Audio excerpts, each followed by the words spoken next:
Yep. I said it before and I'll say it again. Life moves pretty fast. You don't stop and look around once in a while, you could miss it. What's the most you ever lost on a coin toss? Sir? I feel the need for speed. Ow! Good morning, Vietnam! What country you from?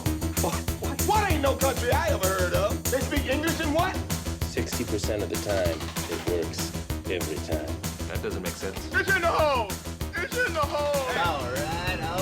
All right. These guards who left. Dr. Lecter, my name is Clarice Starling. Can I speak with you? First rule of Fight Club is you do not talk about Fight Club. Gentlemen, you can't fight in here. This is the war room. I must break you. I want to learn the ways of the Force and become a Jedi like my father. Well, Butch wipes down the gun, leaves, not running. He's walking very rapidly, crossing a courtyard. It's again the case, the exit from this. The exit's interesting in terms of like you were leaving a camp, is what I got. There are a lot of very creaky gates with very bar, prison cell looking imagery. Hanoi Hilton is not in the jungles. This isn't Platoon. The Hanoi Hilton is in the city. Yeah. So it has that kind of element to it as he exits. And of course, everything's fine now. Gets back in the Honda, puts on some country tunes. Man. That's how you're going to Living be. life. That's how you're gonna beat him, Butch. Keep underestimating. Yeah. Whistling to oneself.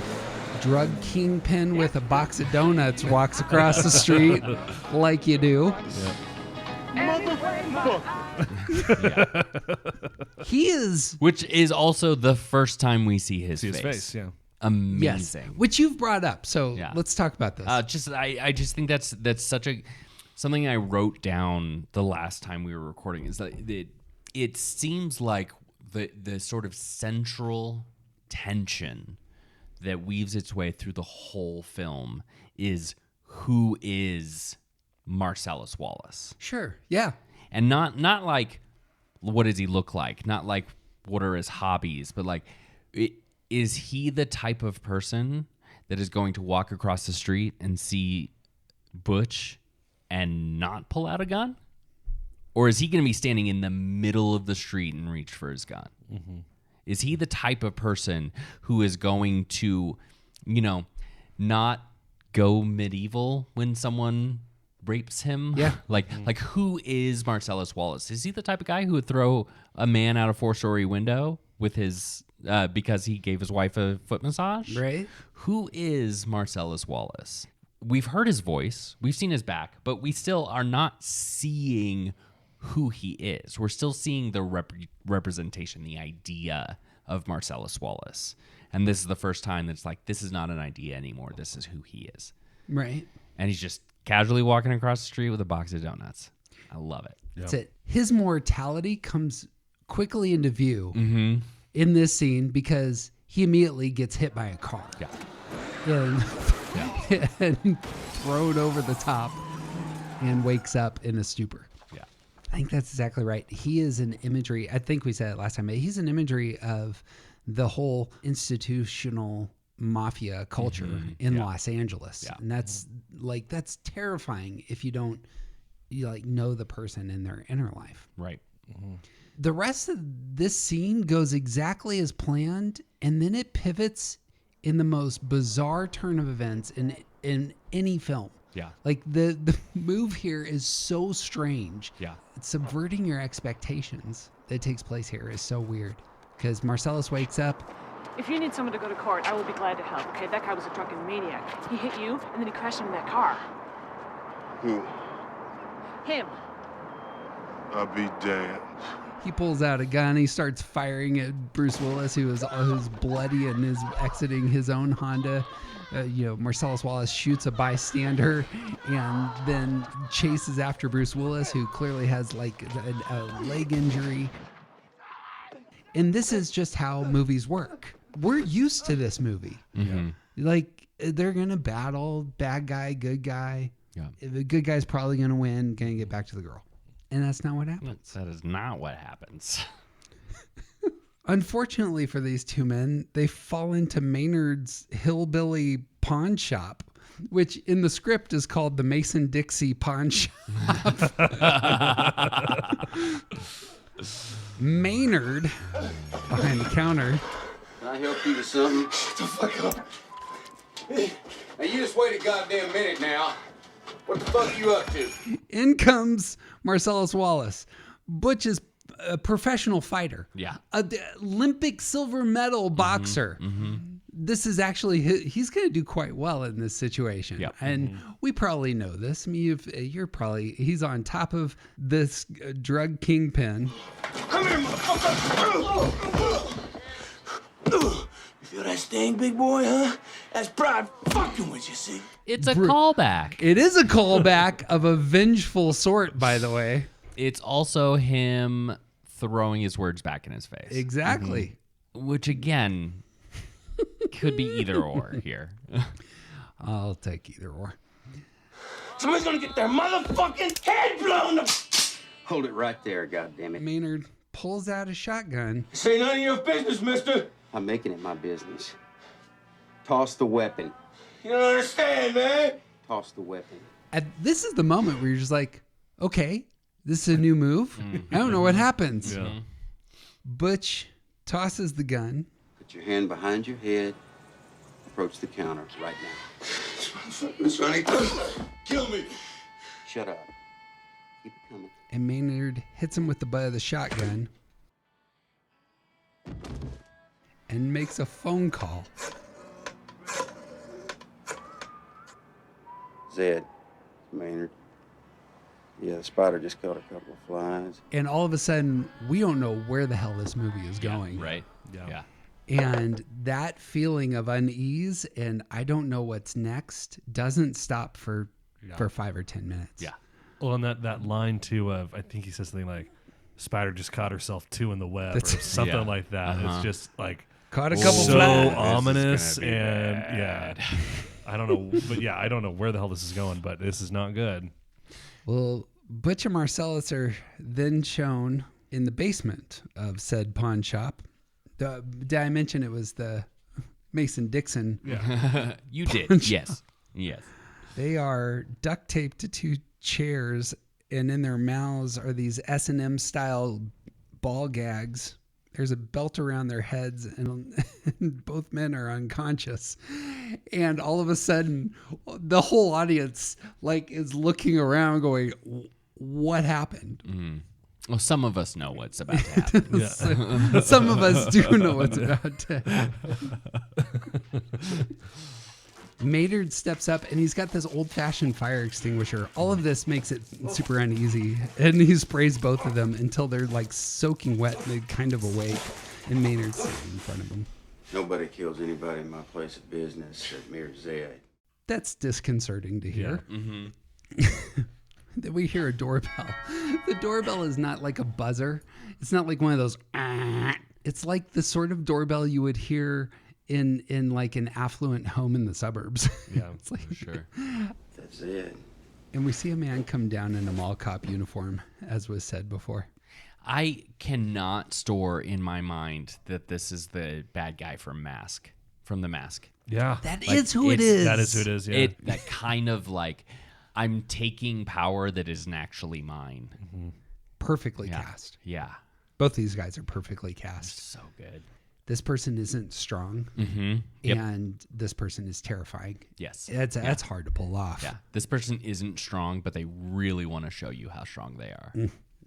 Zed says to Maynard, because he sees 2 beaten men with ball gags in their mouth. You said you waited for me. I did. Well, how come they're all beat up?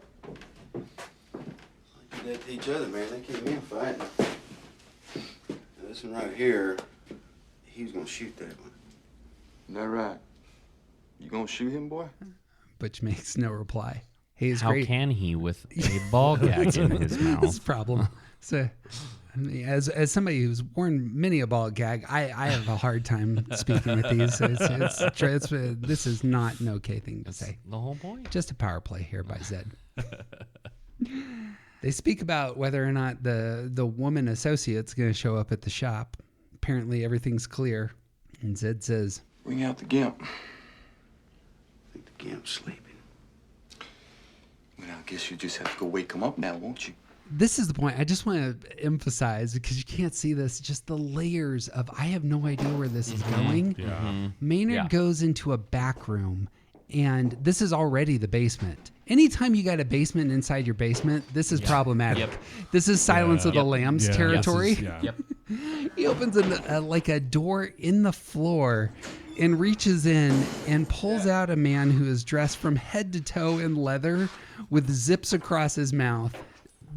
And he comes forward, and it's again one of those things, I wasn't prepared to see this. I don't know if it's worth talking about kink shames at this point, because now we're in the 2020s, and this is not 1990. 1990 person would watch this and say, this is fucking bizarre. 2020, okay, well, let's just pause for a second. It's fine. It's just everybody's the got Gimp their from Pulp thing. Fiction. It's not a big deal. We don't know if they're consenting. You know. I mean, the Gimp is there on purpose. Yeah, so, and what they did with the actual like the actual holding place for the Gimp in the film is like it's really meaningful to me. Okay, that's definitely the wrong way to say that. But like it really stands out to me because he's locked into a leather suit inside a cage, inside a box, in a locked room, in a locked basement. No, when you watch this, you're like, this man is in hell. Yeah. I mean, it's a terrible scene, but if you're watching it with the right lens, it is hilarious. Zed is king of his castle, and it's essentially a throne, and the Gimp is put down next to him such that his hand is on the Gimp's head, and he starts drumming it with his fingers. Yeah. Which one of them you want to do first? I ain't for sure yet. And then he starts doing this eeny, meeny, miny, mo thing, which, for those who have been listening to the podcast the whole time, is about tension. Yeah. And he does the whole spiel, too. Like, he doesn't just do the first round. He does the second round, and then he does the third round. You're like, whoa, he's really going for it.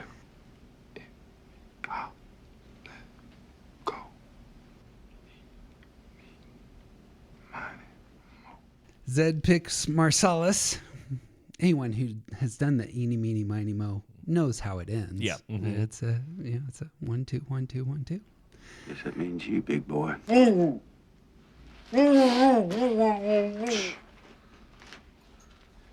want to do it in here? No, let's take you back here to Russell's open room. This is also disconcerting if you hear it. Russell apparently isn't there anymore, but it was his old room. Yeah. Is Russell the one in the Gimp costume? I think that Russell probably... the Gimp, or is Russell dead? Actually, in the script, Russell, no doubt, was some other poor bastard that has the misfortune of stumbling into the Mason-Dixon pawn shop. Maynard chains up the Gimp in a strange way, because the Gimp could like unpin the chain. Right. But the whole point of the Gimp and Gimp outfits is submission. It's just like part of the point about the Gimp is that he is there willingly. Yeah. True. Maynard, we haven't said this, Maynard is clearly submissive to Zed. Yeah, he's number 2. Yeah. And you kind of need the Gimp for Maynard to feel like he has any power. Yeah. And that's what's going on there. Yeah. You keep an eye on this one. We've already noted Marcellus Wallace as an 8. I don't know that there's a more vulnerable situation. I mean, you could probably paint vulnerability other ways, but this is... And there is no... In my mind, there is no situation. Like, vulnerable and... Like, one of the big things that we talk about with 8s is that they do not want anyone to ever control them. Control that anyone could exert over Marcellus Wallace. Not to mention a skinny white man. Yeah. I think also. Yeah. Mall cop. Yeah. Skinny white man mall cop. Yeah. with this massive dude. Yeah. Marcellus is huge. Yeah. No knock on mall cops, by the way. But this guy clearly got into the profession of mall coppery because he wanted to feel powerful. He's got a badge. He's wearing a uniform. And I'm sure he couldn't pass the police academy. Yeah, that's right. Yes. He was kicked out of the police academy. He was turned down by a military recruiter or something like that. Yes. Rent-a-cop was the only thing that he could get. There it is. Music starts, door closes, and we hear some very disturbing sounds, which I will not be adding to the podcast for the sake of you, dear listener. That's how much I love you. Yeah. I'm going to just describe what happens next without any of the sound effects. Smart. I might add the music just because the music will be out there. Sure. Everything else can probably be set aside. But Butch has just been duct taped to a chair. Butch isn't a professional athlete. Butch gets out of said duct tape and goes over and professional boxer. It's a left hook to the face and knocks out the gimp to make sure that he shuts up, which didn't necessarily need to happen because the zipper on the His screams were already pretty muffled. the zipper on the gimp suit was zipped. Hey Maynard, if you want this guy to actually do his job of warning system, you unzip the zip.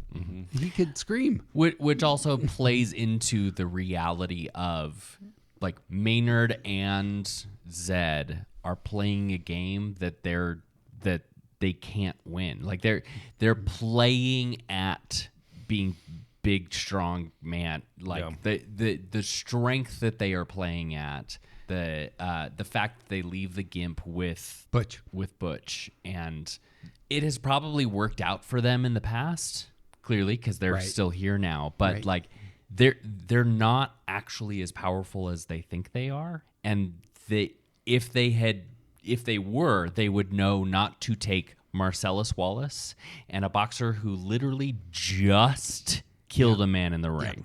Yep. There's a lot of Unforgiven that colors this movie. And one of the characters is actually mentioned in the last scene, which I didn't realize. But in the theme of Unforgiven ends up being there are some people who pretend and there's some people who are the real deal. Yeah. And actually this scene is going to end in exactly that way. Of some people, and Zed and Maynard are clearly, pretenders. Yeah. And then there are some people who are pipe wielding. Yeah. and have a kennel of dogs who are the real deal. And mirrored in the scene after this with in the diner. Yeah. Butch has knocked out the gimp, exited the spot. Free to go. Home free. Yeah. You got money, you got a woman. You got all you got to do is exit the city and Mexico is ahead. His biggest threat? His only threat is yes. He's already taken care of Vincent Vega. Yeah. So motive is at this moment. So this is clearly the turn. He's been having dreams about his father escaping from hell, and he pauses at the door. And as he pauses, you hear terrible sounds from the basement. And he makes a choice. Yeah. You want to talk about motive and the choice made here? To me, the thing that we get to experience with Butch, and like I mentioned this last time, and I think I've already said it in this recording, but like he has not like made an intentional decision about the type of person he wants to be until this moment in his life. Like in his whole life, he has not had to make this kind of decision, and there's a sense of like justice isn't the right word, but it feels to me like he knows that this is the only right thing to do is to turn around and go back and help Marcellus. And it very much is, you could say redeemed 8, but to me it is a like the right action kind of moment. I think that's exactly right. A 9 who has just sort of like floated through his life. Now he has an opportunity to actually make a real decision. And he is the only one who can make this decision. So I have thoughts on that. You got thoughts? I think we've already really said it about this is the moment that he's entered into that redemption space. And that also the parallel of Coons. Yeah. What Captain, that line about what Yeah. what happens to two men when they go through hell together. Yeah. And so this is that it would be easy to if this scene didn't happen for him to think, or for even the viewer just to think that once he's retrieved the watch, snuck into the apartment, killed Vincent Vega, that was the equivalent of his Vietnam War, and that he survived it. Yep. This is actually the moment where he finds who he is, where he finds himself. Yeah. I think that's right. For both 8s and 9s, the justice orientation is all over this. There is an intuitive sense of what is right to do and putting the world to right through your actions, however that materializes. So I think we continue to straddle that line between those two types. The only thing I would say about 8s on this front is I think there is an exhibition of strength that's going to be part of his identity in this next scene as he selects a weapon. And I disagree with that entirely. Well, you can have your moment. Notice that it is a like an Asian weapon that is chosen, not the American baseball bat or American hammer or American chainsaw. Yeah. There is a pivot here that's kind of humorous. Yeah. It's a terrible, terrible situation. And yet him deciding how he's going to re-enter hell and save a person who is his enemy. By the way, I mentioned that this is a Christian movie. This is loving your enemy, by the way. Like he's going into hell to save his enemy. Yeah. And him picking the katana blade is awesome. That ends up being, I suppose that's my only line for 8s, but what were you going to say about the weapon selection? I just think that as he progresses through the possibilities of weapons, like that coming back to the katana feels to me like it. I would not say. I think that if we want to say that this is a representation of him using him choosing something to be able to showcase his strength, he would have stuck with a baseball bat. Oh, okay, sure. Because you have to work a little bit harder with a baseball bat. Brute force is what's needed. Yeah. Ah. And you will have to get a couple of hits in. I'll leave that to the 8s out there. What weapon are you choosing in Enneagram 8s when going after Zed and Maynard? Yeah. One thing that I do think is on display here, 8ness wise, isn't necessarily from Bruce Willis's character, but it is from Tarantino in Reservoir Dogs. I don't know that we could say this about True Romance, but right here we are going to see a theme that will emerge in a lot of his other movies, and that is graphic vengeance. And that's what Kill Bill is, right? Yeah. It is a dominant theme for Inglourious Bastards, for Django Unchained, for Once Upon a Time in Hollywood. I was just about to say, with Once Upon a Time in Hollywood, there's really only one scene of violence. Yeah. It's a very rare feature of a Tarantino film. The only scene with actual violence is a graphic vengeance scene against the Manson family. Yeah. A routine saying between Kelly and myself is everybody all right over there? Those goddamn hippies aren't, that's for sure. But I mean, and there's something what's great about how Tarantino does graphic vengeance is that when it happens, you're rooting for him. Yes. It is cathartic. Yeah. But let's talk about that. That is the 8 side of the director. Yes. It's the cathartic nature that justice has been done through very violent activities. Yeah. I am curious about an 8 basically only doing enough to let Marcellus do his thing. Like Butch comes down and he kills Maynard, but he frees Marcellus. Let me make the 8 argument just for the sake of it. But that's a good one, because we have seen this in other films when we've commented on it, that 9s don't like to get their hands dirty. There is something to be said about the 8 who understands the dynamics at play and who ought to be the one. There's a control element. You get to control the kill, as it were. But I do like that as an argument. That's a good one. Butch quietly, let's get to said scene. Butch is going to sneak back down the stairs, comes into frame. We see that Zed is bent over Marcellus, who is on this like wooden horse looking thing, and Maynard is watching Butch holding the sword, keys Maynard, who turns around and gets slashed across the chest with the blade. The whole time, Butch stops looking at Maynard and eyes Zed, but in very heroic fashion, stabs Maynard from behind like you do. I mean, when you have a good time. This is how it's done. Like, credit to Bruce Willis here. I also think that he showcases how absolutely terrified Butch is. I don't think Butch wants to be down here. I think he's actually very, very scared. Mm-hmm. Did you talk about him maybe being a 6? No, but I did think about it. Yeah, but I think that's right. I think there is he is killing a man for the second time. Mm-hmm. There's a lot more emotion here. Yeah, and I think a lot of it is terror. Yeah, and I think the belief in oneselfedness and the way that eights allow anger to be in the driver's seat when they let it out. Mm-hmm. I have a hard time seeing fear in that in any scenario. Like I don't think that eights would enter into that kind of space with fear. Well, they moved to 5 in stress, pick up some of that anxiety. Yeah, sure, but there's no action at 5. The move out of 5. Yeah, the move to 5 would have ended by the time he went back down the stairs. That's again another question for you eights to answer. Yeah, I couldn't answer that, but I think that's an interesting observation. Maynard's gonna collapse. There is a cat and mouse that takes place at this moment in which Butch is in control and plays a little bit. Yeah, you want that gun, don't you, Zed? Because what's gonna happen is Zed is gonna pull back and realizes he's in trouble, but he has a firearm nearby. Mm-hmm.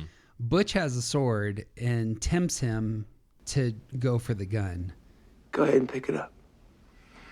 Go ahead, pick it up. Zed chooses not to, or there's like a standoff, and then from behind Butch is Marcellus you see Wallace. Him stand up, and you're like, it's just so great. Yeah. Step aside, Butch. There's a lot of Western in this movie. Mm-hmm. Yeah. This might be the most cowboy. Step aside, Butch. Hey! Zed gets blasted in the groin. Of all the dumb... So here's a not an 8 question. Butch then turns to Marcellus Wallace. You okay? Yeah. 8s don't ask that. Yeah. Well, and not just because of feeling repression, but also there's no chance that Marcellus Wallace is okay. In which Marcellus... None whatsoever. Yeah. Marcellus Wallace makes clear. Yeah. Nah, man. I'm pretty fucking far from okay. My favorite epiphany rewatching it for this podcast has been the tension side of things. What was his name? Anthony Rocky Horror? Tony Rocky Horror. Yeah. Tony Rocky Horror got thrown out of a window because he foot massaged Marcellus Wallace's wife. That has been the source of tension, right? Mm-hmm. And we have in the back of our minds something like, who is it that will be the object of Marcellus Wallace's fury? Yeah. And the whole time we think it's John Travolta. Mm-hmm. The whole time. Mm-hmm. And then it shifts. Mm-hmm. It shifts to Butch. Yeah. Yep. And you're waiting. Okay, Marcellus Wallace's fury will be unleashed on this man. Mm-hmm. And suddenly, the line from the beginning, Marcellus Wallace doesn't like to have sex with anybody, but Mrs. Wallace comes into play. Yeah. And I think the phrasing of that is also really important. Like Jules asks, does he look like a bitch? Then why are you trying to fuck him like a bitch? He doesn't let anyone fuck him except for Mrs. Wallace. Yeah. 2 things need to get resolved. How are things going to go with Marcellus and Butch? And what's going to happen to Zed? So let's find out. Oh, we know what's going to happen to Zed. Yeah. He's going to be taken apart slowly. Well, let me tell you what's going to happen to Zed. Because Butch asks. What now? Let me tell you what now. I'ma call a couple of hard pipe hit, go to work on the homes here with a pair of pliers and a blowtorch. You hear me talking, hillbilly boy? I ain't through with you by damn sight. I'ma get medieval on your ass.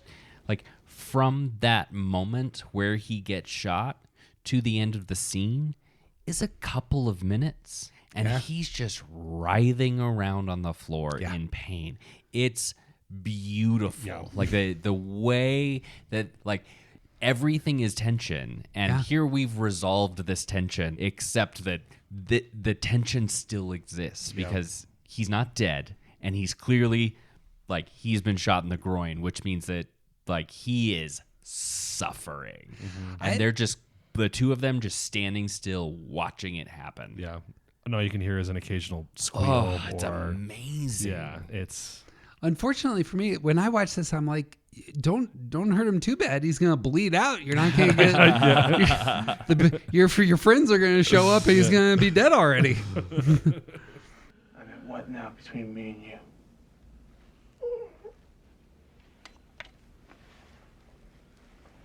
Oh, that wasn't now.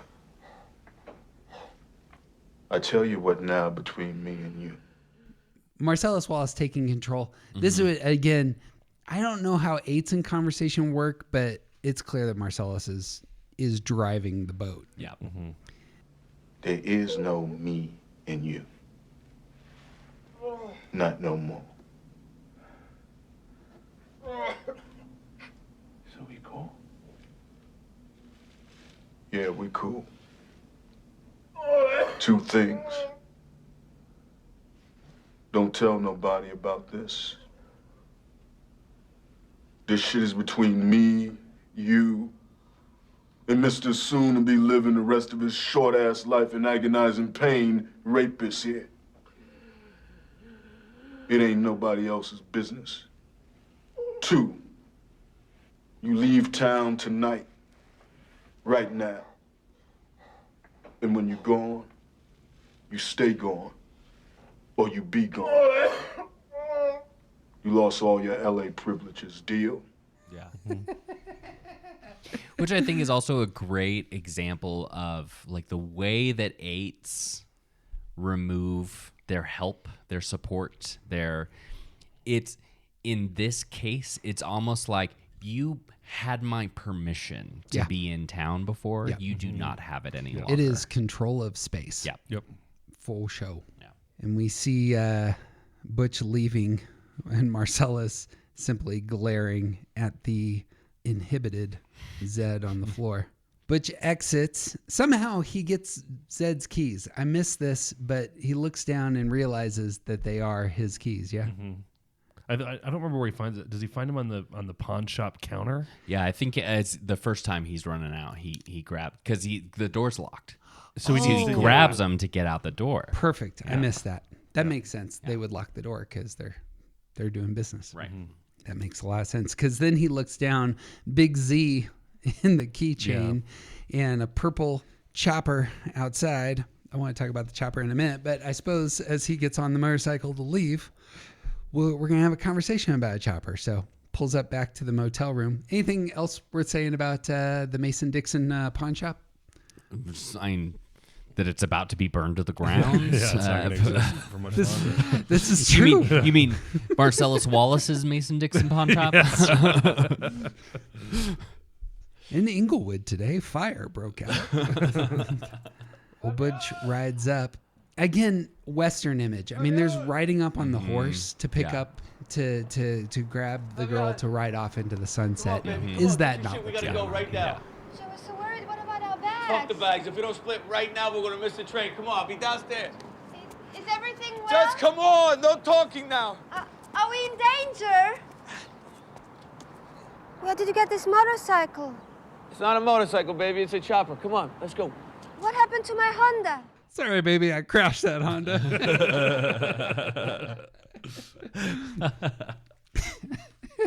Nah, it's fine. I crashed it. There you go. It's positive That's spin. what he says. There you go. It's fine. I crashed it. Well, if that's the case, the nine is at least emerging in terms of the dialogue. No, I might have broken my nose. It's no biggie. Come on, hop on.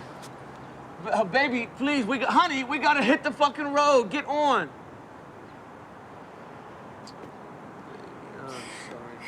Come here. I'm sorry.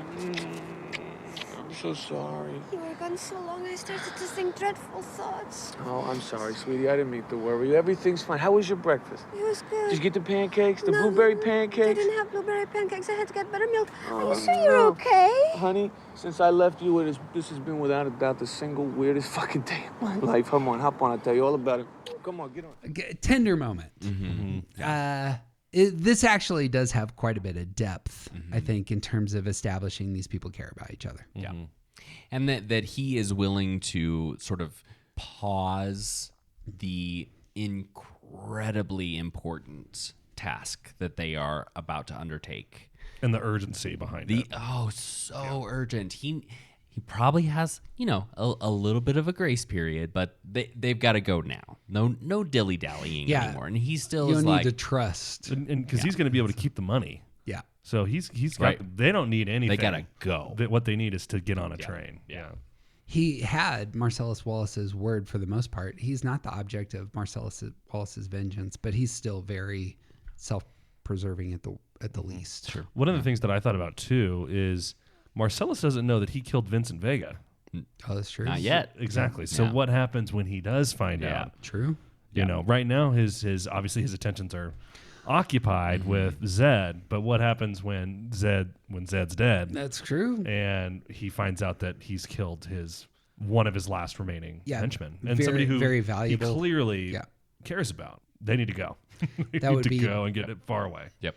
Yeah, his whole hand has not been exposed. Nope. Come on, get on. Gotta go, come on. Whose motorcycle is this? I think this is important as a very strange Vietnam reference. It's a chopper, baby. Whose chopper is this? How do they exit Vietnam? In choppers. Yeah. Isn't that good? Yeah. Zed's. Who's Zed? Zed's dead, baby. Zed's dead. That line is Pulp Fiction. Yeah, That is the pulpiest of the fiction in the movie. Yeah. Who's Zed? Zed's dead, baby. Chronologically, that's the end of the movie. Right. However, the transition here, and I brought up Shakespeare before, but like the severity of that scene and the severity of the heroin overdose are complemented by the next scene, which end up being comic. I like the stuff with Marvin in the car always strikes me as, what the hell is this? Yeah. But what it is it's a massive palate cleanser before the last scene. Yeah. And the last scene matters. And this is just going to be a lot of Tarantino comedy. Yeah. Yeah. I think so. I think it's some comedy. I think it's also good at establishing a little bit more of the wider world in which they all exist. So like you have Jules has friends outside of this system. The wolf exists like there is somebody out there who will do this kind of job of cleaning up a mess like this. Yeah. And it isn't someone who is directly part of Marcellus's network, because Jules has to convince Marcellus to call him. And if it was somebody that was just like, this is who we call when we need to handle this situation, Jules would have just called the wolf. Yeah, because as we'll see, the wolf gets special status. Right. It's again to bring back. We haven't talked about this too much, but appearance versus reality. Like Jules and Vincent are legit, but maybe middle tier legit. Right. But the wolf has different standing. Yeah. The whole comedic episode is begun with a new title card that just says "The Bonnie Situation." A good title for it too. It's to reference like tension. We have tension with the heroin overdose. We have tension with the basement of Maynard's pawn shop. And here it's like it's a comedic beat of 1, 2, 3. The third one is the Bonnie situation tension, that the nurse might come home. Right. This isn't a tense situation. Right. But all of these guys think it's very tense. Let's get into it. We don't need to play this out too much, but we're back in Brett's apartment from that second scene. You read the Bible, Brett. Yes! Oh, there's this. We're hearing the dialogue from a different perspective. Notice the postmodernity. And it's of a man in the bathroom of Brett's apartment. And he has a very large gun. And he's terrified. And he hears the verse being noted by Jules. And he hears his friend get shot in the other room. Does the fact that they shoot Brett more than twice? Like, professional is headshot, heart shot, you're done. Well, like in The Godfather, what does he say? 2 shots in the head apiece? Yeah. That's it? But That's a professional hit. But they unload on him. They empty the clips almost, yeah. Makes it different. Yeah. Unless I suppose we go back to they're doing this as a sign, a show of force so that Marvin sees it. Mm-hmm. But or anybody else who might encounter. Yeah. This is one of the people who messed up their relationship with Marcellus Wallace. Mm-hmm. And now all of his friends are dead, and also he was shot like 75 times. Yeah. There is something about, like, if you see Al Capone, like, black and white photographs of crime scenes where, like, the St. Valentine's Day massacre, like the camera crew comes in, they're like, this person was shot 28 times. Mm-hmm. And like, that is a communication to everyone else. Yep. And like, considering all of the other victims of like the other people who have been killed in this film, Maynard gets sliced once and stabbed once, right? Vincent, he doesn't stand there and just like keep going at him. He pulls the trigger once. Yeah. Fires like one burst, basically. Yeah. That's it. It's a semi-automatic weapon, and he shoots a burst. Yeah, this is one of the few incidents where we see like this is the outsourced version of what he's about to do to Zed. Mm-hmm. Appearances versus reality. Mm-hmm. Jules is about appearance. Yeah. Because he'll say it in the last monologue that I used to say this verse before I did something terrible because it made me feel strong and all the rest. Yeah. The gunfire, I think, goes alongside that. Guy in the bathroom hears the violence outside. He's listening to them talk. Outside, Vincent says over the cowering man in the corner, "Is this a friend of yours?" Oh, fuck. Is he a friend of yours? Oh, Vincent, Marvin, Vincent. Better tell him to shut the fuck up. He's getting on my nerves. Marvin! I'd knock that shit off if I was you. Again, Marvin is an inside man here. Suddenly, the door bursts open. Fourth man charges out. Die, you motherfucker! And we see 6 bullet holes behind Vincent and Jules on the wall. They're looking at each other and themselves. Again, it's comedic, though, on that part. Yeah. Also, the fact that he's got a 44 Magnum.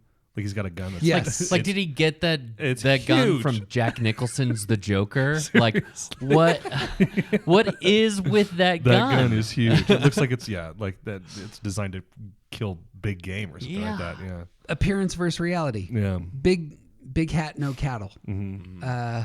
With the college students who got involved with the mafia in the apartment. And it's a revolver? Mm-hmm. Like that? Yeah. Well, it's a Dirty Harry gun is what it is. It's totally Dirty Harry, yeah. And he clearly doesn't know how to shoot.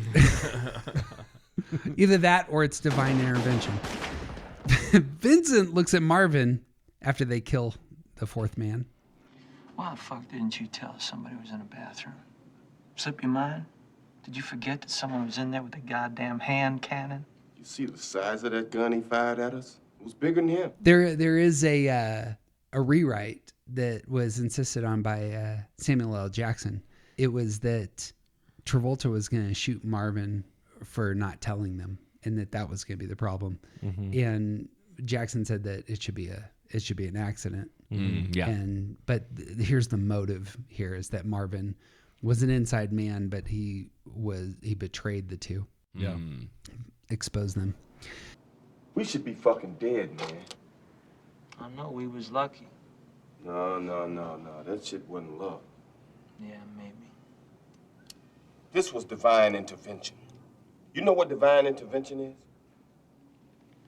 I think so. That means that God came down from heaven and stopped the bullets? That's right. That's exactly what it means. God came down from heaven and stopped these motherfucking bullets. I think it's time for us to leave, Jules. Don't do that. Don't fucking blow this shit off. What just happened here was a fucking miracle. Thoughts? Like there's so much about what we've seen with Jules so far that is so grounded in reality, and then this moment happens, and he is not as sort of like practical and down to earth as he either thinks or is trying to convince other people. Mm-hmm. And like to me, this is another really significant moment that points to him having some type of value system or order or like something that he is fully bought in on. That like that is his understanding of what is important. That having that thing that justifies his behaviors or like injecting a sort of felt sense of meaning that you can't actually point to. Haven't mentioned it, I don't think, yet in this episode. TJ has Jules as a 1. I have Jules as an 8. A counter argument for me would be he's been apparently in control the entire time, and suddenly he wasn't. And his vulnerability is severely exposed. Sure. And it causes him to radically shift. And that would seem to me to be an 8 kind of thing that would occur. Chill, Jules. This shit happens. Wrong. This shit doesn't just happen. And an 8 would say, man, that shit happens all the time. I think it's the case. So this partially goes alongside the 8, but it goes along the whole of the movie. Everything has been lack of meaning, but here he insists, this character wants to insist that meaning occurs in this world. And that's a big part of whatever the storytelling is going on there. I can see an 8 doing that. I can see an 8 not doing that commonly, but in those spaces where the 8 actually feels exposure, and especially 8s who embrace some sort of spirituality and defer. I can see that. I snorted there. And that's where things are going to go. We're going to have a theological conversation for the rest of this film. But he also doesn't provide space for someone else to have encountered it differently. And to me, that is... Aren't you smart enough to see this? No, I think that if Jules were an 8, he wouldn't give a crap what Vincent thought about it. He would not care at all. He would detach from that and be like, you can think whatever you want. This is what I saw, and I'm going my own way now. Let me quote the next one. Okay. As a response. Do you want to continue this theological discussion in a car or in a jailhouse with the cops? We should be fucking dead, my friend. What happened here was a miracle, and I want you to fucking acknowledge it. Sure. And there's an insistence there. He's not making an argument. He's making a declarative statement. He is... And wanting submission or affirmation of it in a way that... Go ahead. Or possibly that he is needing someone else to validate his felt experience that has no logical explanation. He believes this intuitively. I don't think any of this is rational. This is how it is. I agree with that. I think he's declarative though in how it is. But to move away from to suggest that not being rational is more 8 than it is 1. It's the quickness of judgment. And he spends so much time thinking about it, and like he exposes this in that final speech, but like he's trying to do something different. I think if an 8 has that significant of a conversion, he leaves the gun. He leaves the gun there, takes the briefcase straight back to Marcellus Wallace, and is out of the life. Oh, I'll have to think about that because he will talk about how he converts later. Well, let's put a pin in that. I think all of that works. All right, it was a miracle. Can we go now?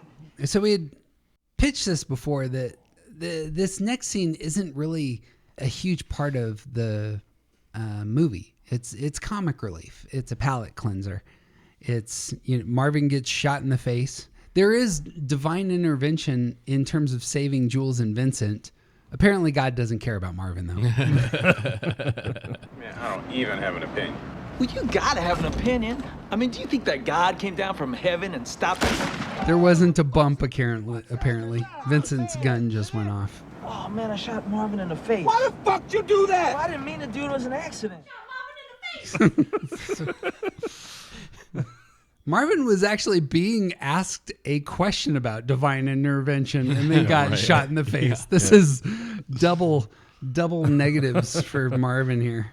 And another, I always forget that it's Phil Lamar, who I came to know because of Mad TV. Huh?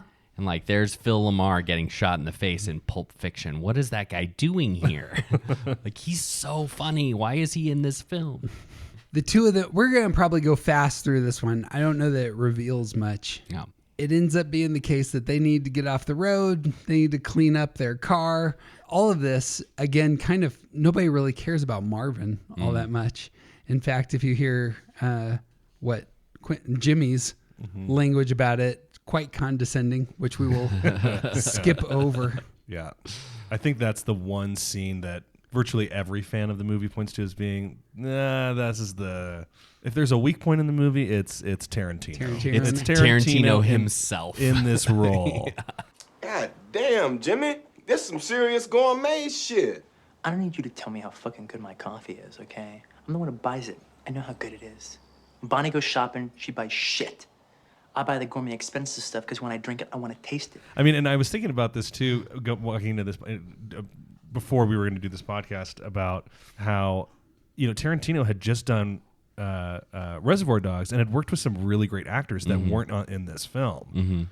And he could have easily had any of them do it. And my first thought was, Steve Buscemi would have been perfect. Yeah. But then I realized, he's Buddy Holly. But then in my mind, I was like, why don't you make Tarantino Buddy Holly? He can do that role. Yeah. And have Buscemi as Jimmy. Casting I what think ifs would have been really hysterical. I think Buscemi would have killed that role. It's true. I think there's a really interesting thing here with Jimmy specifically, so much of this, everything that we've talked about already in this film, there's the subversion of the who's in power and who actually has the power. And here's Jimmy, who is apparently at home in the middle of the day, and he's talking a lot of his language represents that he has a lot of power, but the thing that he's actually concerned about is his wife being mad. Yeah. Which, it's not artificial tension, right? But the scene is based, everyone is reacting to the fact that a nurse is going to come home and see some gangsters doing some gangster shit. Marcellus Wallace reacts to that. Jules reacts to that. The Wolf reacts to that. These are the pinnacle of intimidating people. And all of them are like, okay, we understand. A nurse is good. So a nurse whose face we never see. Right. There, another person whose face we don't see. There ends up being, I mentioned it in our last podcast, there's a gangster world in which the gangster rules apply. But when civilians get involved, it's like, okay, we need to... They're not in the game. And we need to be respectful. Yeah. Which is, respectful is the word. When Marcellus Wallace repeats what Jules says, Jules says, I don't want to hear about no motherfucking ifs. All I want to hear from your ass is, you ain't got no problem, Jules. I'm on the motherfucker. Go back in there, chill out, and wait for the cavalry, which should be coming directly. And Marcellus says, you ain't got no problem, Jules. I'm on the motherfucker. Go back in there and chill them out. And wait for the wolf, who should be coming directly. It's just such a great repeat. They clean up the car. They get on the road. This is the, I move off of 9 in this scene. I don't know how Vincent's a 9 in parts of this because he's picking a fight with the wolf, which probably wouldn't happen. Right. And saying a thank you would be nice. And the wolf doesn't stand for that. That would be 2 5s in a fight if the wolf is a 5 and Vincent's a 5. One could make an easy argument that if it is 2 5s, it's still not really 2 5s because the wolf moves into a place of he's secure. Yeah, security. Well, he's a 5 in security, and then the other 5 is a 5 in stress. Yeah. So then there's a dynamic that works. And like that also fits for him being a smartass. Knowledge, expertise brought in to do his job. What's the actor's name? The wolf? Harvey Keitel. One of the early backers of Quentin Tarantino. Sure. In fact, arguably, I mean, the reason that Reservoir Dogs got off the ground and was able to command the talent that's in that movie. A lot of it was Harvey Keitel. Was because Keitel was in He it. signed on early, and I think it was, Harvey Keitel and Tim Roth were the first two. And Tim Roth was relatively unknown at the time. Probably looking for a non-English teenage drama to be in. Exactly. And I think, Harvey Keitel has said this. He's said he recognized the genius of it immediately and was, I'm on board. Yep. So. And that's a man who has, he was... Previously, he was doing all of Scorsese's early work. Right. I mean, this is a guy who was in Taxi Driver. No small roles. He's Judas in Last Temptation of Christ.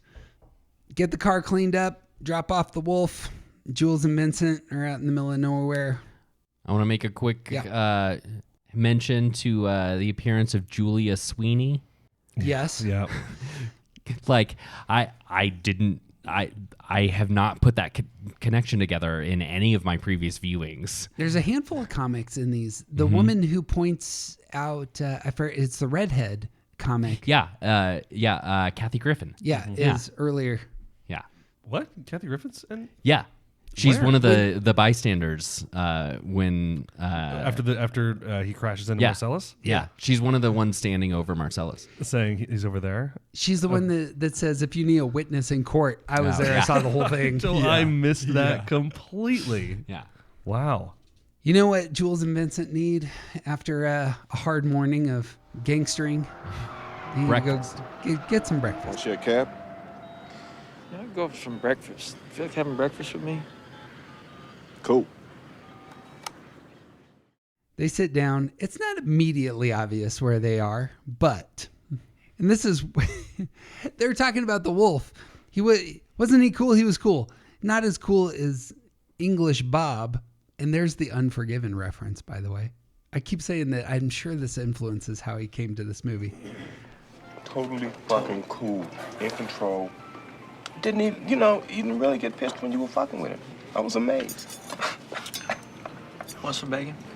No, man, I don't eat pork. Are you Jewish? No, I ain't Jewish. I just don't dig on swine, that's all. Why not? Pigs are filthy animals. I don't eat filthy animals. Ethicist that I am, I just want to bring in the fact that they are again debating ethics. Yep.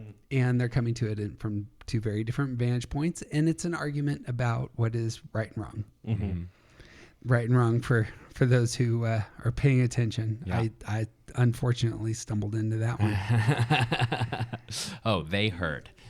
Vincent says, Yeah, but bacon tastes good. Pork chops taste good. Hey, sewer rat may taste like pumpkin pie, but I'd never know because I wouldn't eat the filthy motherfuckers. Pigs sleep and root in shit. That's a filthy animal. I ain't eat nothing ain't got sense enough to disregard its own feces. thoughts on this intro? I love that we've been on this crazy journey with these characters and they're still talking about nothing. Yeah. Like it's still very normal two people hanging out dialogue. Yep. Yeah. And also the fact that, what time were they supposed to show up at it's 7:30. 7:30 in the morning. I mean, this is like a 2-hour period. Yeah. Of them Yeah. killing all the dudes in the apartment. Still getting Getting the breakfast. briefcase. Yeah. Then shooting Marvin in the face. Completely cleaning the inside of the car. Then trashing the car and then Let's just, I mean, I think anybody else in this situation would be like, let's get this briefcase to Marcellus now. And then, like, just get this done. Yeah. Just call it and a day. instead, they stop for breakfast. Let's go take the bus and let's go to a diner and get some breakfast. Yeah. So there's a counter argument that Vincent wants to advance. How about a dog? Dog eats his own feces. I don't eat dog either. Yeah, but do you consider a dog to be a filthy animal? It's a value judgment. It's a value judgment about animals and what can be consumed. I wouldn't go so far as to call a dog filthy, but they're definitely dirty. But dogs got personality. Personality goes a long way. So by that rationale, if a pig had a better personality, he would cease to be a filthy animal. Is that true? Well, we have to be talking about one charming motherfucking pig. I mean, he had to be 10 times more charming than that Arnold on Green Acres, you know what I'm saying? This is actually one of the real. It's a true moral dilemma for me. I'd love to just throw out my cards. Apparently, dogs and pigs have the same IQ. They actually do have the same personality, and and I eat quite a bit of pork meat. We actually, according to Saturday Night Live, Americans are the only ones that decide to change the name of an animal to something else in order to consume it. It's us and the French. Is that right? Yeah. Yep.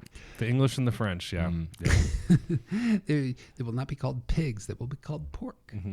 Cows are beef. Chickens are poultry. It's also interesting too that pigs aren't actually dirty. They're actually really clean animals. Yeah. They can eat and consume cadavers. But they're not dirty though. The idea that they sleep and root in their own shit is a common misconception. Yeah, I mean they can if you put them in a small pen and never let them out. Then any animal, but so will dogs. Any animal, including humans, if they're kept in a pen for a long enough time. Yeah, you have to. That's just gonna be the lie where you lie. Yeah. That's interesting. Anyway. Well, I do love too that they laugh and Vincent says something to him about. See, this is great. You got to lighten up, man. Like you're so great when you're, and then he immediately jumps into. Yes, but I'm leaving. Exactly. Yeah.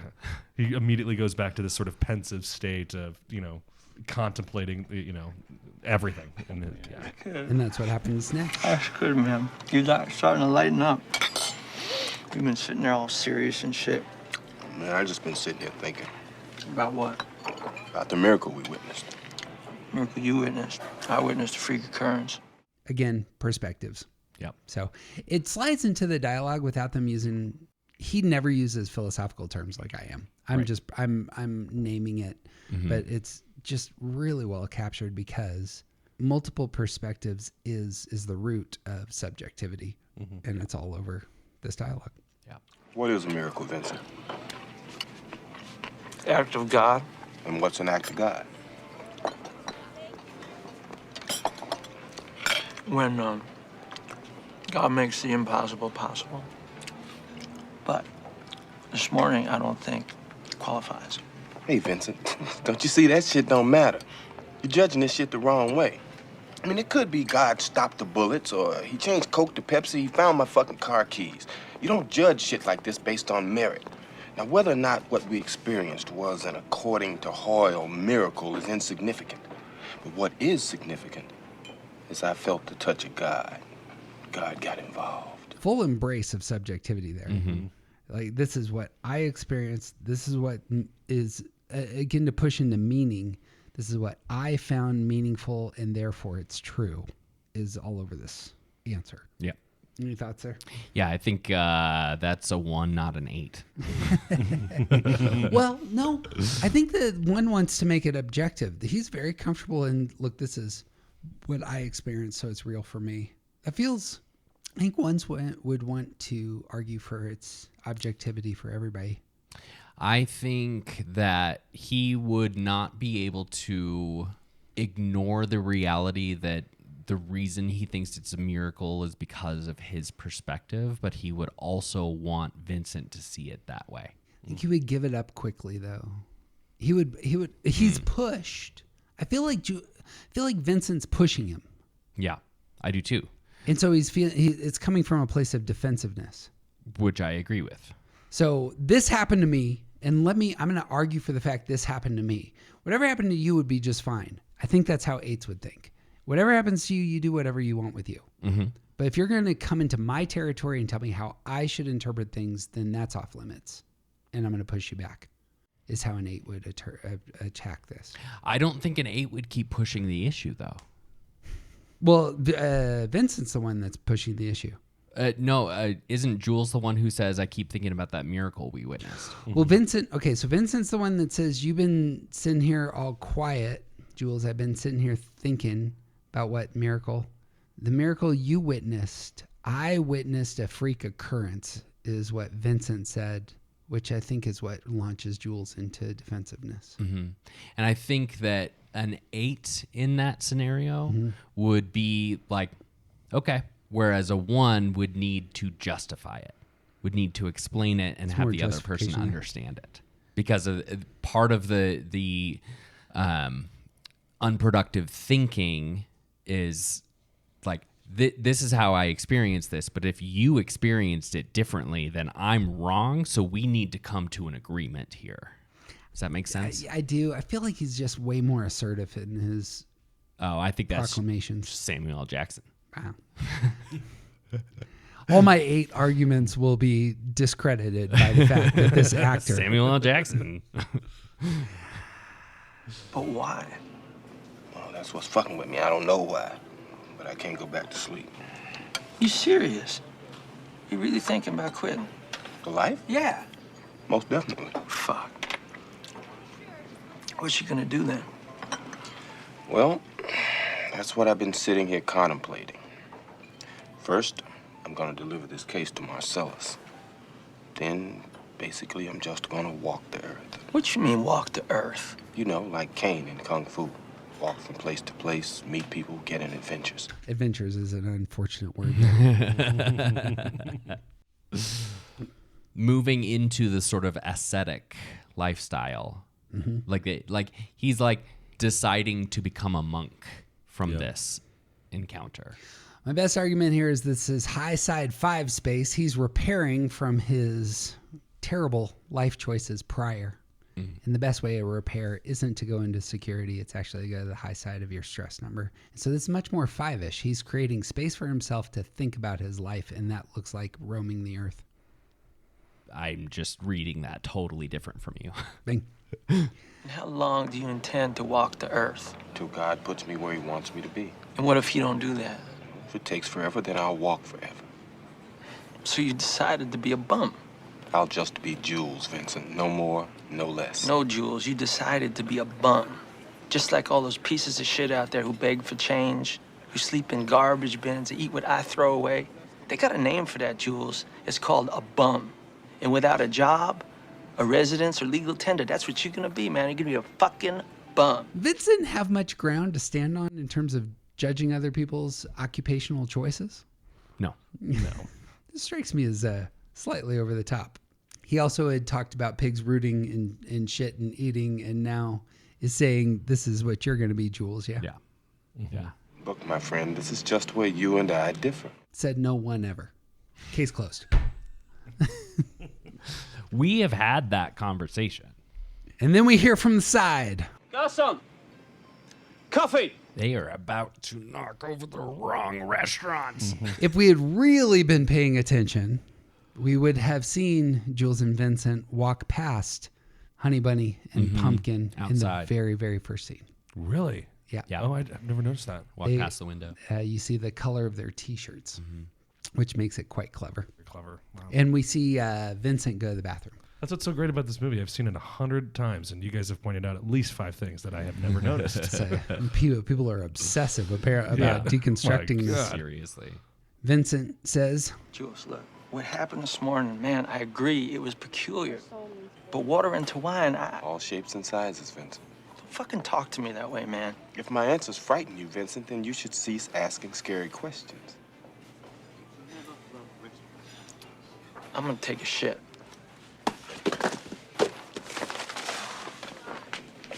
Let me ask you something. When did you make this decision? When you were sitting there eating that muffin? Oh, yeah. I was sitting there eating my muffin and drinking my coffee and replaying the incident in my head when I had what alcoholics refer to as a moment of clarity. Fuck. To be continued.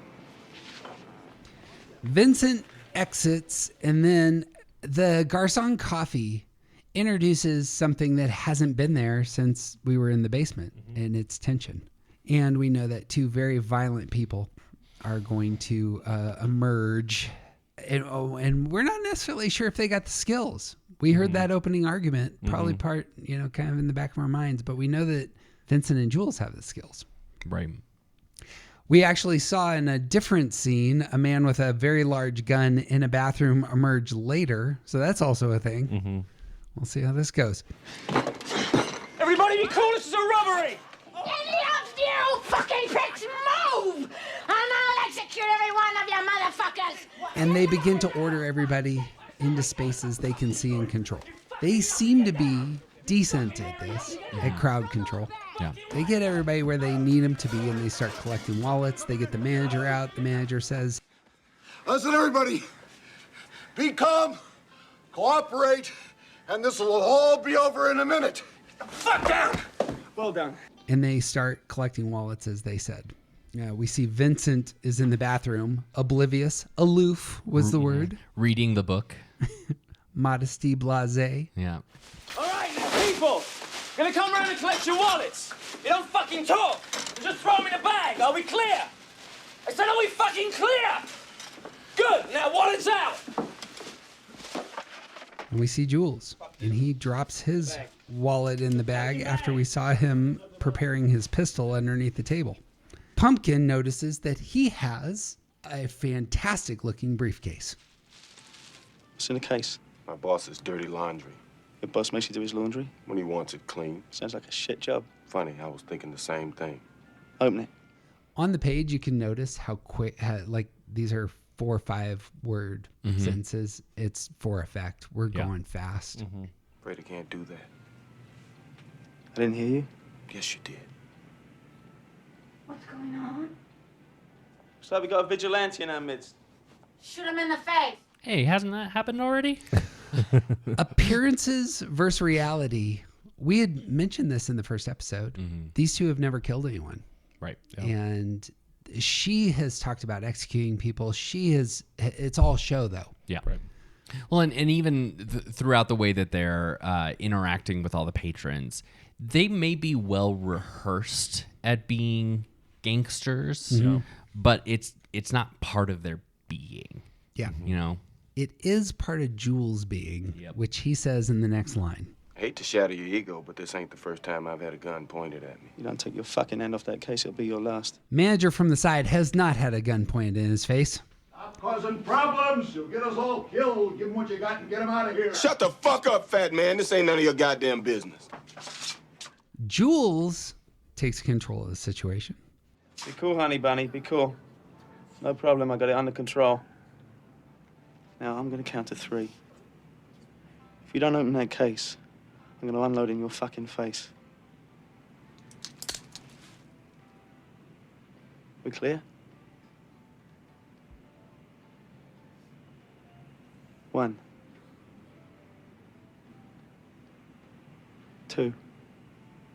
Jules is playing chess with this man, and he knows that he has a card to play that Pumpkin doesn't know about. Right.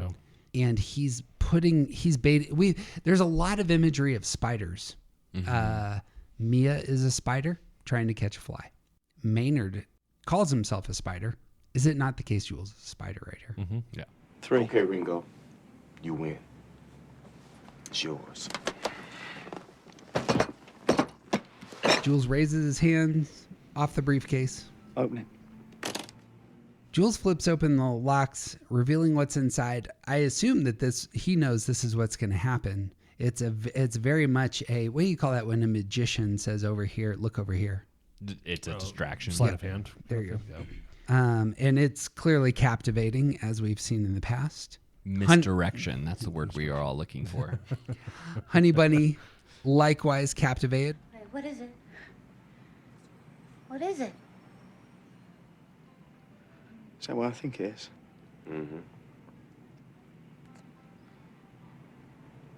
It's beautiful. God damn it, what is it? We're going to find out what's in the briefcase. No, we're not. Slam shut.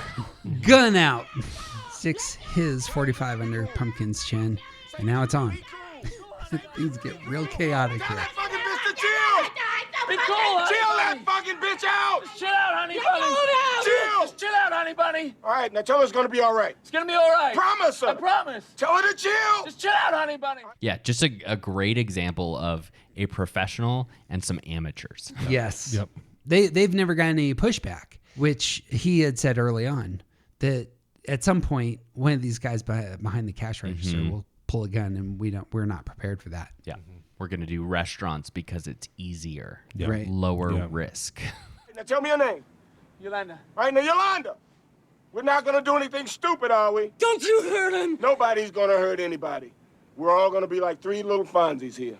And what's Fonzie like? Come on, Yolanda, what's Fonzie like? Cool. What?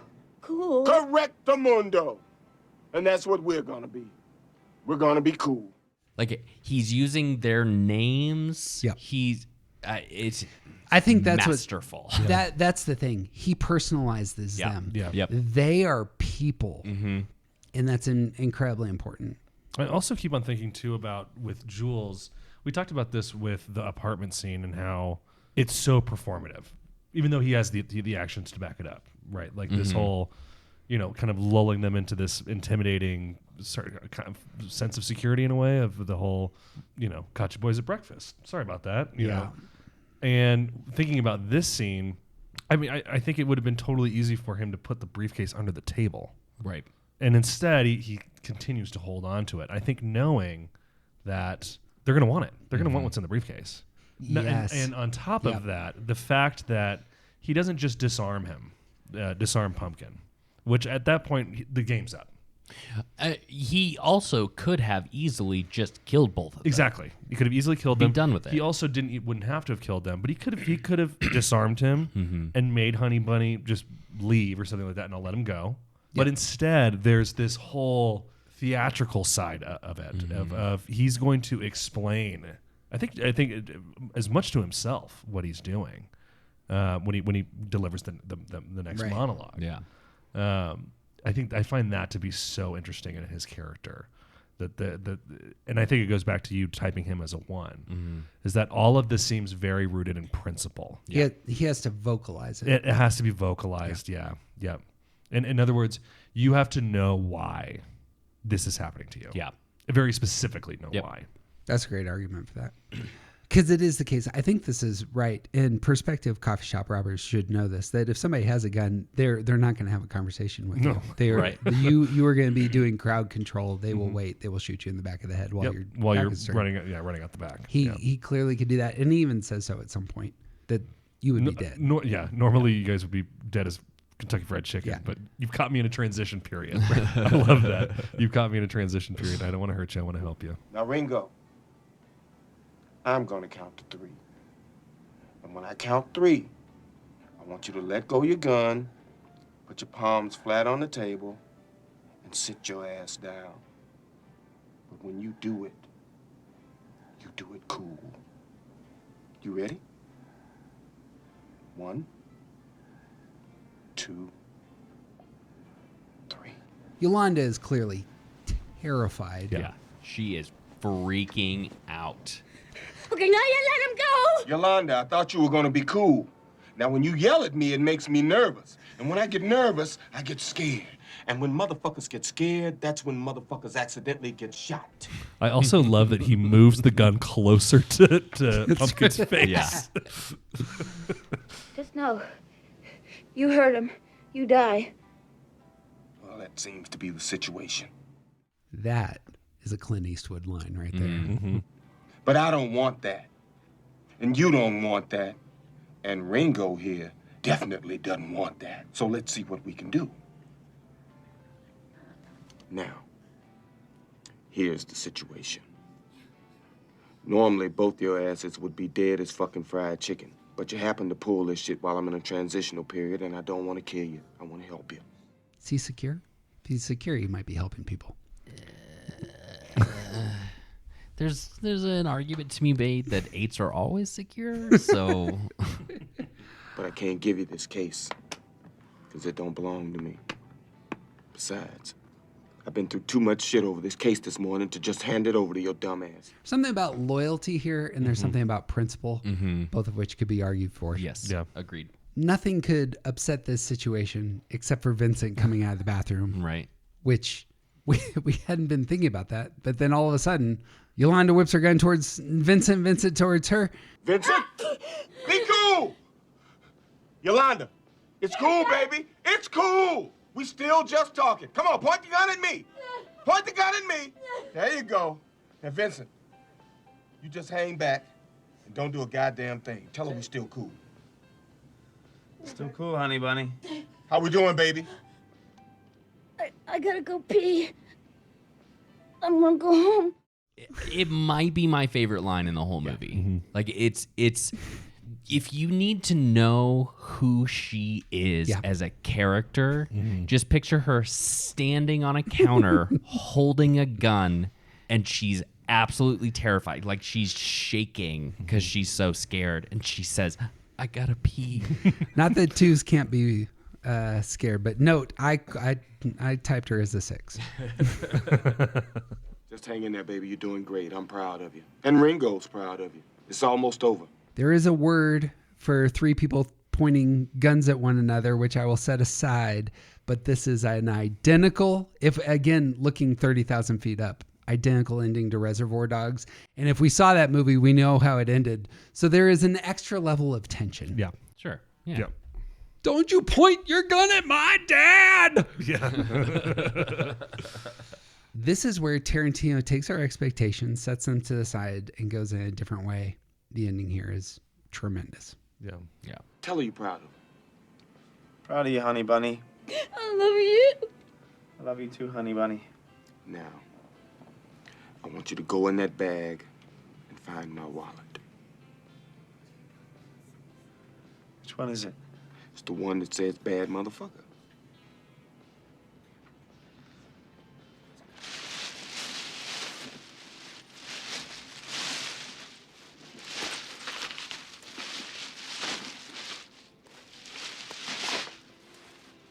That's it. That's my bad motherfucker. Open it up. Take out the money.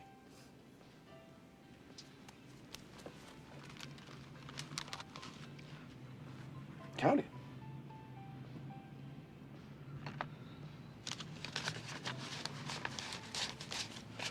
How much is there?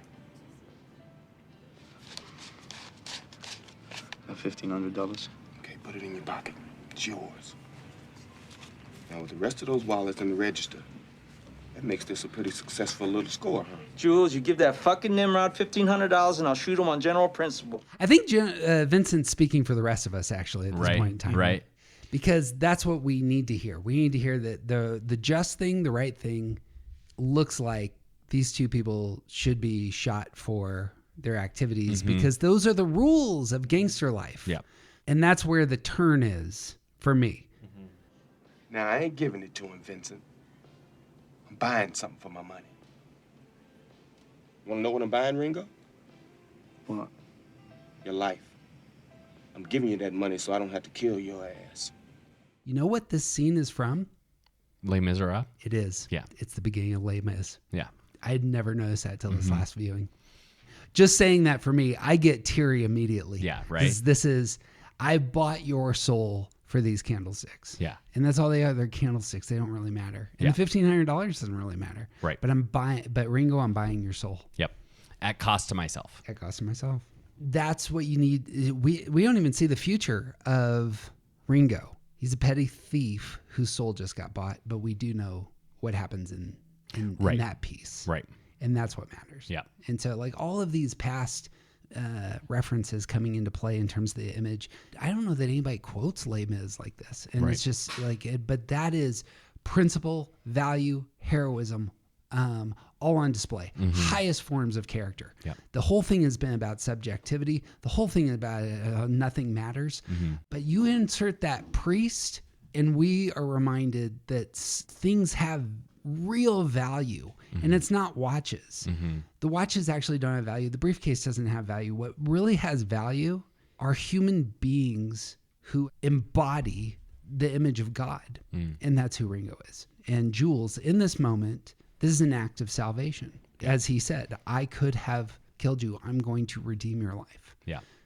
It's a fantastic Christian image for me in that tradition. This is what salvation looks like. There you go. 5 hours built up to me saying just that. All I really wanted to say was that. The nice thing in this is like we have the story of what happens after Ringo leaves. It's called Les Miserables.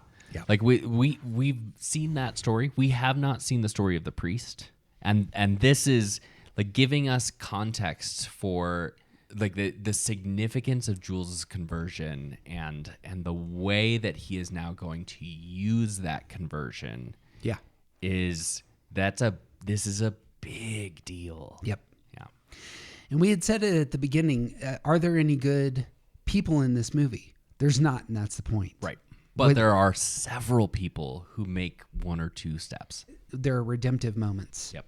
That are really powerful. Yep. And this is actually what, like, it's people who are, I mean, it's been said earlier, like, you're just pigs eating your own shit. Mm-hmm. That is the image of all these characters. Mm-hmm. But what is it, that moves you forward? Jules. You read the Bible, Ringo? You read the Bible, Pumpkin? Not regularly, no. Well, there's this passage I got memorized. Ezekiel 25:17. The path of the righteous man is beset on all sides by the iniquities of the selfish and the tyranny of evil men. Blessed is he who in the name of charity and goodwill shepherds the weak through the valley of darkness, for he is truly his brother's keeper and the finder of lost children. And I will strike down upon thee with great vengeance and furious anger those who attempt to poison and destroy my brothers. And you will know I am the Lord when I lay my vengeance upon you. By the way, have we mentioned that this is the director's cut version of the Ezekiel passage? This isn't at all what's actually in the Bible. This is like the expanded, amplified, it's a made for television version of what's in the Bible. He quotes the passage. I've been saying that shit for years. And if you heard it, that meant your ass. I never gave much thought to what it meant.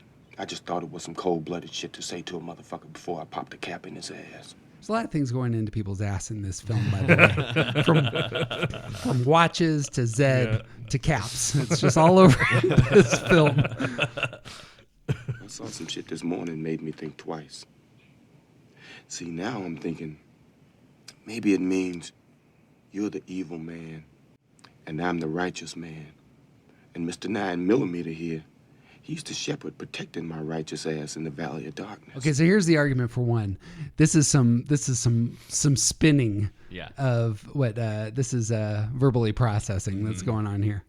Or it could mean you're the righteous man and I'm the shepherd. And it's the world that's evil and selfish. Now, I'd like that. But that shit ain't the truth. The truth is, you're the weak, and I'm the tyranny of evil men. But I'm trying, Ringo. I'm trying real hard to be the shepherd.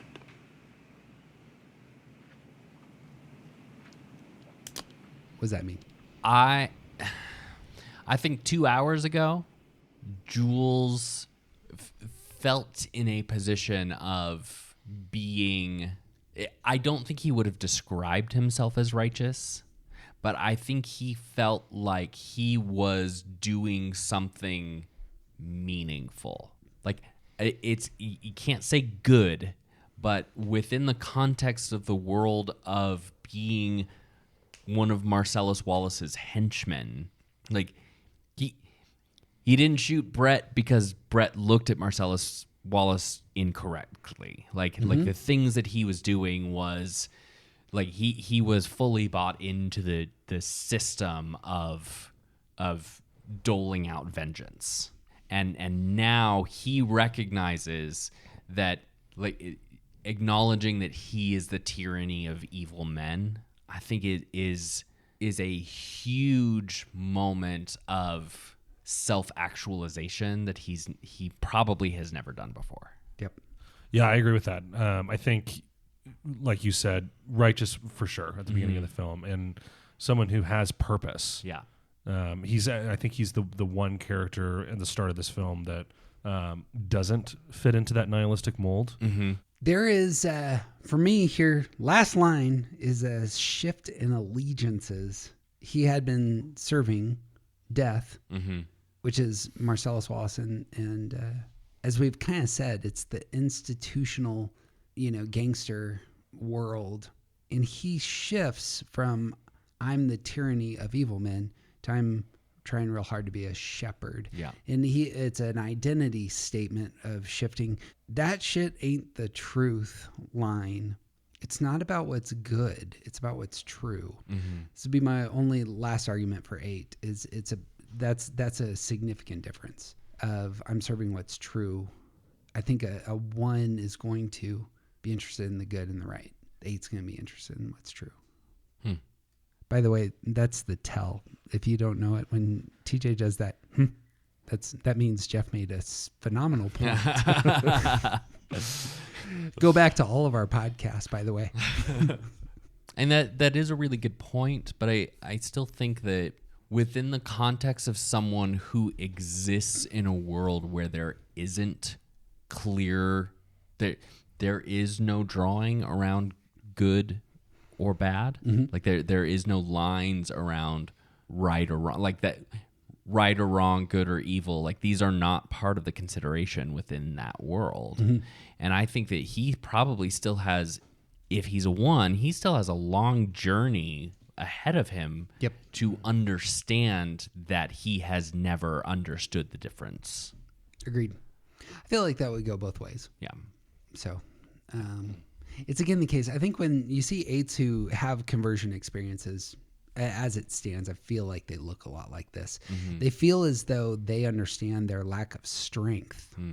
Like he seems like he's willing to take this identity as a shepherd. It's a servant role. It's a minimal role in some ways, but it's a very valuable role in terms of his language. That seems very authentic to, I think, how an 8 would come to a major life transition. Sure. And I see it as him moving toward trying to find good. And like the first step is, one of the first steps is recognizing that the only reason he had that passage memorized was because it made him sound like a badass. Strong. I think you said that. Strong was what you were looking for there. Is that what he says? Is that how he described it? I mean, it's pretty much what he says. But yeah, I read this as him moving from a place of like projecting strength because he could to trying to figure out how to be good. But he's not stopping projecting strength. I hear you on that. It's a worthwhile. Okay, so we haven't done this yet on movie typing. We should let the listener decide. We generally come to some conclusive thing. Set that aside. Yeah. Isn't it the case? Most social media actually works when you actually let people engage. We ended up having Yolanda as a 2 or a 6. Let me go through the list. TJ thinks Yolanda's a 2. I think she's a 6. TJ thinks that Ringo is a 3. I think that Ringo's a 7. Another character here, Vincent, TJ thinks is a 5. I think Vincent was a 9. I think I got moved off of that, so we might just go with 5. TJ thinks that Jules is a 1, and I think Jules is an 8. Those are the first 4 characters. If you got thoughts, put them in the comments of wherever we post this, if there's ways to comment, and or, I mean, I suppose Twitter and Threads and Facebook and all the rest, they have the options. This is where the movie ends. Jules ends up lowering his gun. Pumpkin, apparently this was meaningful to Pumpkin, although I think Pumpkin on the 7 side has figured out how to escape this situation by just shutting the hell up for a second and let this man rant. It's like, well done. I will leave with my $1,500 in bag full of wallets. And I think that Pumpkin is leaving because he was utterly humiliated in his failure. He does, and is leaving with his tail between his legs. I've seen some 7s with their tails between their legs, just as a side note. This is not exclusive to you 3s. The 2 of them exit. Jules goes back to his breakfast. Vincent has to go over and say, I think we should be leaving now. Yeah, that's probably a good idea. I don't know that there's a hero shot throughout the entirety of the film, but Quentin Tarantino is kind of over the top with the hero shot, I think. Here. Yeah. The sun upon them.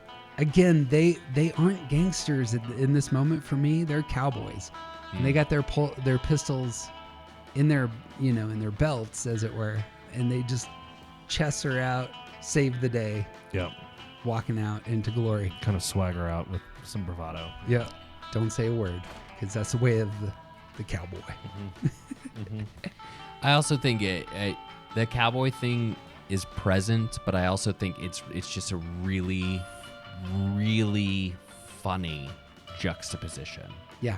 Of these two clowns in their t-shirts and swim trunks. Yeah, flip-flops. Correct. Yeah. Yeah.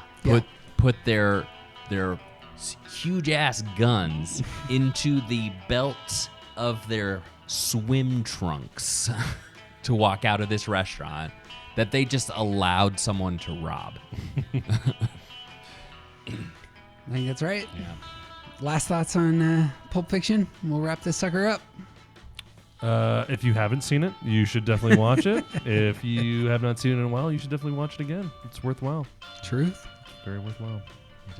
It is quite good. And maybe don't watch it with your mother-in-law around. Yeah. Recent experience? Maybe.